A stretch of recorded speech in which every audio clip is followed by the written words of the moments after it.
Good morning student. मैं हिमांशु सिंह आज पढ़ाऊँगा class 9 की फिजिक्स का चैप्टर नेम है मोशन। पार्ट 2 है इसका। पहला पार्ट मैंने अपने यूट्यूब चैनल पे डाल दिया है, उसी का सेकंड पार्ट आगे मोशन। सबसे पहले है भौतिक राशियाँ। वे राशियाँ जिनको मापा या तोला जा सकता है भौतिक राशियाँ कहलाती हैं। ठीक है, जैसे लंबाई, द्रव्यमान। ठीक, लंबाई क्या मीटर है, कितनी भी दूरी जाना है, आप कितनी भी दूरी का लाइन मतलब एक रेखा खींचिए और उसको मापना है तो आप माप सकते हैं। ठीक है, द्रव्यमान कितने भी किलोग्राम मतलब कितनी भी चीनी, कितनी भी पानी, कोई भी तौलने वाली चीज़ को आप तौल सकते हैं, तो वो किस राशि में आएंगी, भौतिक राशि में। ठीक है, और वे राशियाँ जिनको ये माप नहीं सकते हैं, जिनको हम मापा या तोला नहीं जा, जैसे आपके विचार, भावनाएं, आप किसी की माप या तौल तो सकते नहीं हो, तो वो भौतिक राशियाँ नहीं कहलाएंगी। ठीक है, भौतिक राशियाँ दो होती हैं, अदिश और सदिश।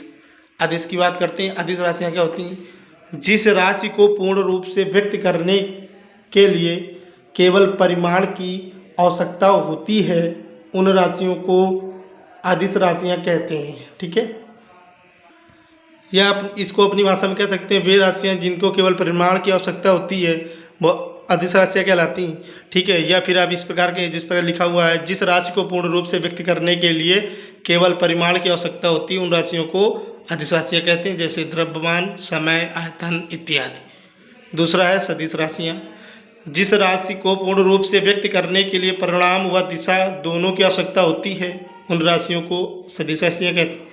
या फिर भाषा में कहा जाए, वे राशियाँ जिनको परिमाण व दिशा दोनों की आवश्यकता होती है, सदिश राशियाँ कहलाती हैं। या फिर जिस प्रकार लिखा हुआ है इस प्रकार आप कर सकते हैं, जिस राशि को पूर्ण रूप से व्यक्त करने के लिए परिमाण व दिशा दोनों की आवश्यकता होती है, उन राशियों को सदिश राशियाँ कहते हैं। उदाहरण के लिए बल, द्रव्यमान, वेग इत्यादि। ठीक, अगली बात करते हैं हम लोग औसत चाल की।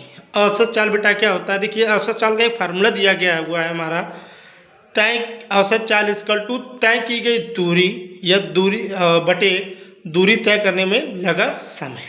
ठीक है, इसको आप अपनी भाषा में भी कह सकते हैं और जो ऊपर लिखा है तो उसको भी कह सकते हैं। जैसे अपनी भाषा में क्या कहेंगे इसको, कि तय की गई दूरी के अनुपात में लगा समय,